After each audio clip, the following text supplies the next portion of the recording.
आज हम जानते हैं कि आटे में क्या क्या मिलाकर खाने से आटा पौष्टिक हो जाता है। जैसे नंबर 1, आटे में चना दाल या बेसन मिलाकर खाने के चमत्कारी फ़ायदे क्या होता है। नंबर 2, आटे में सोयाबीन मिलाकर खाने के ज़बरदस्त फ़ायदे क्या होता है। नंबर 3, आटे में ज्वार या बाजरा मिलाकर खाने के चौंकाने वाले फ़ायदे क्या होता है। नंबर 4, आटे में अलसी के बीज मिलाकर खाने के ज़बरदस्त फ़ायदे क्या होता है। नंबर 5, आटे में मेथी दाना मिलाकर खाने के चमत्कारी फ़ायदे क्या होता है। नंबर 6, आटे में जौ मिलाकर खाने के चमत्कारी फ़ायदे क्या होता है। और नंबर 7, आटे में रागी मिलाकर खाने के चौंकाने वाले फ़ायदे क्या होते हैं। तो सबसे पहले हम जानते हैं नंबर 1, आटे में चना दाल या बेसन मिलाकर खाने के चमत्कारी फ़ायदे क्या होते हैं।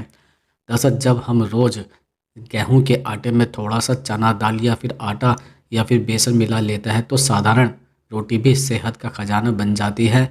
यह तरीका पुराने समय से चला आ रहा है और आज के समय में भी बहुत फ़ायदेमंद माना जाता है। चना दाल और बेसन दोनों में भरपूर मात्रा में प्रोटीन होता है। गेहूं के आटे में प्रोटीन कम होता है, लेकिन जब उसमें बेसन या चना दाल मिलाई जाती है तो शरीर को अच्छी गुणवत्ता वाला प्रोटीन मिलता है। इससे मांसपेशियां मजबूत होती है और शरीर में कमजोरी महसूस होती है। खासकर बुजुर्गों और मेहनत करने वाले लोगों के लिए यह बहुत लाभकारी होता है। इसके अलावा इस मिश्रण से बनी रोटी खाने से पेट लंबे समय तक भरा रहता है। इसका कारण है चना दाल और बेसन में फाइबर अधिक होता है। फाइबर पाचन को सुधारता है और बार बार भूख लगने की समस्या कम करता है।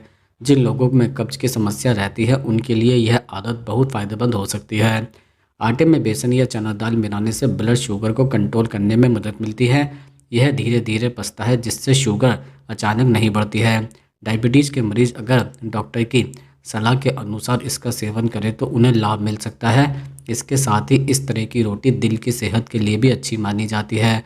इसमें मौजूद फाइबर और पौष्टिक तत्व कोलेस्ट्रॉल को संतुलित रखने में मदद करते हैं।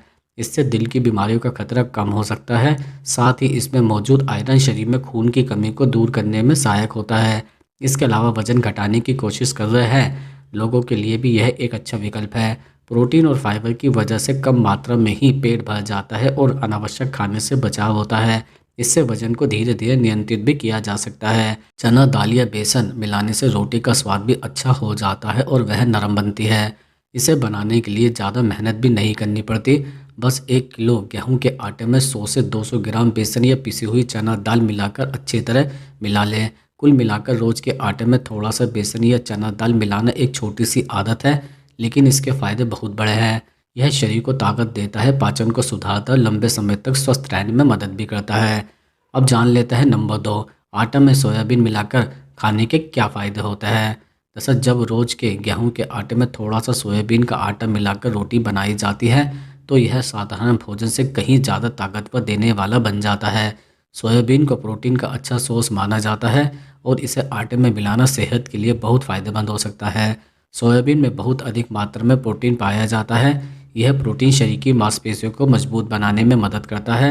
जो लोग जल्दी थक जाते हैं, कमजोरी महसूस करते हैं या जिनका शरीर दुबला है, उनके लिए सोयाबीन मिला आटा बहुत लाभकारी होता है। बुजुर्गों के लिए भी यह अच्छा है क्योंकि इससे शरीर को ज़रूरी ताकत मिलती है। इसके साथ ही सोयाबीन में फाइबर भी मौजूद होता है। फाइबर पाचन तंत्र को ठीक रखता है और कब्ज जैसी समस्याओं को दूर करने में मदद करता है। ऐसी रोटी खाने से पेट साफ रहता है और पेट से जुड़ी कई समस्या या परेशानियां धीरे धीरे कम होने लगती है। इसके साथ ही पेट देर तक भरा हुआ रहता है, जिससे बार बार भूख भी नहीं लगती है। यह रोटी वजन को नियंत्रण में रखने में भी सहायक होती है। जिन लोगों को मोटापा बढ़ने की चिंता रहती है उनके लिए सोयाबीन मिला आटा अच्छा विकल्प है। प्रोटीन और फाइबर की वजह से कम खाने में ही संतुष्टि मिलती है और बेवजह खाने से बचाव होता है। इसके अति सोयाबीन दिल की सेहत के लिए भी फायदेमंद माना जाता है। इसमें मौजूद अच्छे तत्व शरीर में खराब कोलेस्ट्रॉल को कम करने में मदद कर सकते हैं। इससे दिल से जुड़ी बीमारियों का खतरा कम हो सकता है। नियमित रूप से इसका सेवन करने से शरीर अंदर से मजबूत बनता है। इस आटे से बनी रोटी ब्लड शुगर को संतुलित रखने में मदद कर सकती है। यह धीरे धीरे पचती है, जिससे शुगर तेजी से नहीं बढ़ती है। डायबिटीज़ से परेशान लोग सीमित मात्रा में और सलाह के साथ इसका सेवन कर सकते हैं। इसके अलावा सोयाबीन में कैल्शियम और आयरन जैसे पोषक तत्व भी पाए जाते हैं, जो हड्डियों को मजबूत बनाने और खून की कमी दूर करने में सहायक होते हैं। इससे शरीर में स्फूर्ति भी बनी रहती है। इसे बनाने का तरीका भी बहुत आसान है। 1 किलो आटे गेहूं के आटे में लगभग 100 से 125 ग्राम भुना हुआ सोयाबीन का आटा मिलाकर अच्छे से मिला ले। इससे रोटी स्वादिष्ट भी बनेगी और ज़्यादा पौष्टिक भी। कुल मिलाकर आटे में सोयाबीन मिलाना एक छोटी सी आदत है, लेकिन इसके फ़ायदे बहुत बड़े हैं। ये शरीर को ताकत, ऊर्जा और लंबे समय तक अच्छी सेहत देने के मदद करता है। अब हम यह भी जान लेते हैं नंबर 3, आटे में ज्वार या बाजरा मिलाकर खाने के चौंकाने वाले फ़ायदे क्या होता है। जैसे जब रोज़ के गेहूं के आटे में थोड़ा सा ज्वार या बाजरा मिलाकर रोटी बनाई जाती है तो यह साधारण भोजन को सेहत का मजबूत सहारा बना देती है। पुराने समय में हमारे बुजुर्ग इन्हीं अनाजों का ज़्यादा उपयोग करते थे क्योंकि यह शरीर को ताकत देने के साथ कई बीमारियों से भी बचाते थे। इसके साथ ही ज्वार और बाजरा दोनों ही पचने में हल्के होते हैं और पेट के लिए बहुत अच्छे माने जाते हैं। इनमें भरपूर मात्रा में फाइबर होता है जो पाचन को सुधारता है। जिन लोगों को कब्ज, गैस या पेट भारी रहने की शिकायत रहती है उनके लिए ऐसी रोटी बहुत फ़ायदेमंद होती है। इसे खाने से पेट साफ रहता है और अंदर से हल्कापन ही महसूस होता है। इन अनाजों की सबसे बड़ी खासियत यह है कि ये लंबे समय तक पेट भरा रखता है। ज्वार या बाजरा मिली रोटी खाने के बाद जल्दी भूख भी नहीं लगती है। इससे बार बार खाने की आदत भी कम होती है और वजन को कंट्रोल करने में मदद भी मिलती है। जो लोग मोटापे से परेशान हैं उनके लिए यह आदत बहुत लाभकारी हो सकती है। इसके साथ ही ज्वार और बाजरा डायबिटीज़ के मरीजों के लिए भी अच्छे माने जाते हैं। ये धीरे धीरे पचते हैं जिससे खून में शुगर अचानक नहीं बढ़ती। नियमित रूप से सीमित मात्रा में इसका सेवन करने से शुगर को संतुलित रखने में मदद मिल सकती है। इन अनाजों में आयरन, कैल्शियम और मैग्नीशियम जैसे जरूरी पोषक तत्व पाए जाते हैं। आयरन शरीर में खून की कमी को दूर करने में सहायक होता है जिससे कमजोरी और थकान कम होती है। कैल्शियम हड्डियों और दांतों को मजबूत बनाता है जो खासकर बुजुर्गों और महिलाओं के लिए बहुत ज़रूरी है। इसके अति ज्वार या बाजरा मिली रोटी दिल की सेहत के लिए भी फायदेमंद मानी जाती है। इनमें मौजूद फाइबर खराब कोलेस्ट्रॉल को कम करने में मदद करता है जिससे दिल से जुड़ी बीमारियों का खतरा घट सकता है। इसके साथ ही यह शरीर में गर्मी भी कम पैदा करता है, इसलिए गर्मी के मौसम में इसका सेवन और भी लाभ देता है।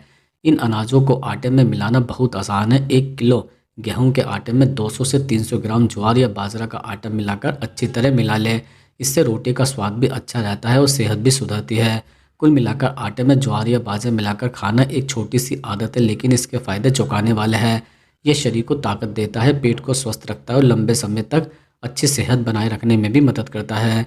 अब हम यह भी जान लेते हैं नंबर 4, आटे में अलसी के बीज मिलाकर खाने के ज़बरदस्त फ़ायदे क्या होते हैं। दरअसल जब रोज़ के गेहूं के आटे में थोड़ी सी अलसी के बीज मिलाकर रोटी बनाई जाती है तो यह साधारण भोजन को बहुत ही ताकतवर और लाभकारी बना देता है।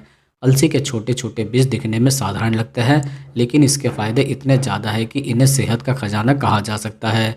पुराने समय से ही लोग अलसी का इस्तेमाल शरीर को अंदर से मजबूत रखने के लिए करते आए हैं। अलसी के बीजों में भरपूर मात्रा में फाइबर होता है। फाइबर पाचन को सही रखने में बहुत मदद करता है। जिन लोगों को कब्ज, गैस, पेट भारी रहना या पेट साफ न होने की परेशानी रहती है उनके लिए अलसी मिला आटा बहुत फ़ायदेमंद होता है। इसे खाने से पेट साफ रहता है और धीरे धीरे पाचन शक्ति मजबूत होती जाती है।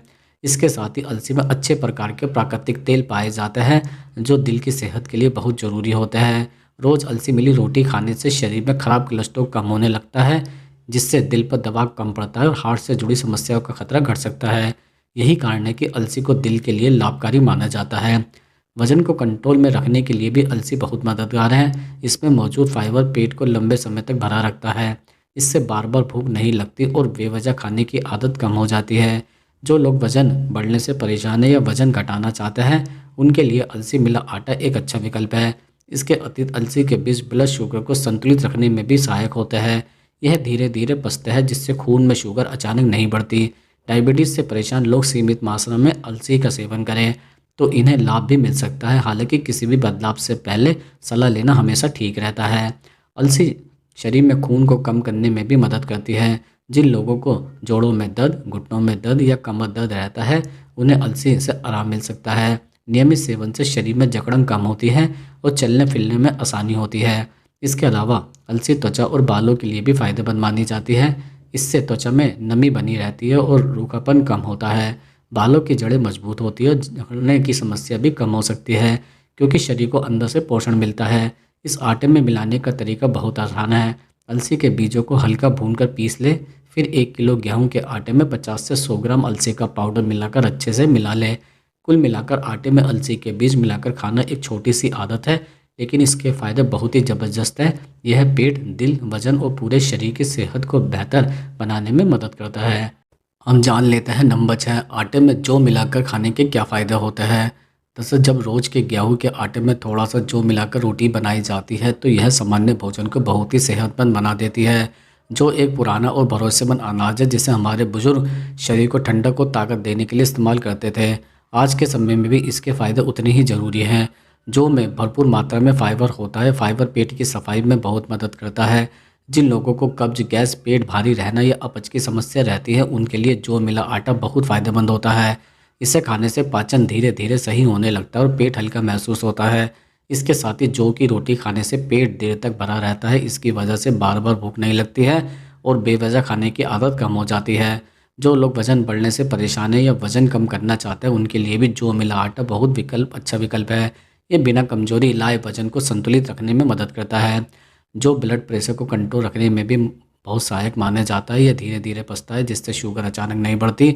डायबिटीज़ से परेशान लोग अगर सीमित मात्रा में जौ का सेवन करें तो उन्हें फ़ायदा मिल सकता है। रोज़ की रोटी में थोड़ा सा जौ मिलाना एक आसान तरीका है। इसके अति दिल की सेहत के लिए भी जौ बहुत लाभकारी है। इसमें मौजूद फाइबर शरीर में खराब कोलेस्ट्रॉल को कम करने में मदद करता है। इससे दिल पर दबाव कम पड़ता है और हार्ट से जुड़ी बीमारियों का खतरा कम होता है। अब हम जान लेते हैं नंबर 7, आटे में रागी मिलाकर खाने के चौंकाने वाले फ़ायदे क्या होते हैं। दरअसल जब रोज़ के गेहूं के आटे में थोड़ा सा रागी मिलाकर बनाई जाती है तो यह साधारण भोजन को और भी पौष्टिक बना देता है। रागी को मोटा अनाज माना जाता है और ये सेहत के लिए कई तरह से फ़ायदेमंद है। पुराने समय में लोग इसे ताकत और मजबूती के लिए खाते थे और आज भी इसके फ़ायदे उतने ही असरदार हैं। रागी में कैल्शियम भरपूर मात्रा में होता है। कैल्शियम हड्डियों और दांतों को मजबूत बनाने में मदद करता है। जिन लोगों को कमर दर्द, घुटनों में दर्द या हड्डियों की कमजोरी रहती है उनके लिए रागी मिला आटा बहुत फ़ायदेमंद हो सकता है। बुजुर्गों और महिलाओं के लिए यह खास तौर पर अच्छा माना जाता है। अब हम जान लेते हैं नंबर 8, आटे में मक्का या कोन मिलाकर खाने के चमत्कारी फायदे क्या होते हैं। दरअसल जब रोज के गेहूं के आटे में थोड़ा सा मक्का यानी कि कोन का आटा मिलाकर रोटी बनाई जाती है तो यह साधारण भोजन को बहुत ही पौष्टिक बना देता है। मक्का स्वाद में अच्छा होता है और सेहत के लिए भी कई तरह से फायदेमंद माना जाता है। पुराने समय से ही मक्के की रोटी ताकत देने वाला भोजन मानी जाती रही है। इसके अलावा मक्का में भरपूर मात्रा में फाइबर होता है। फाइबर पेट के लिए बहुत ज़रूरी होता है। अगर किसी को कब्ज, गैस या पेट साफ न होने की समस्या रहती है तो मक्का मिला आटा खाने से धीरे धीरे आराम मिल सकता है। यह पाचन को ठीक करता है और पेट को हल्का बनाए रखता है।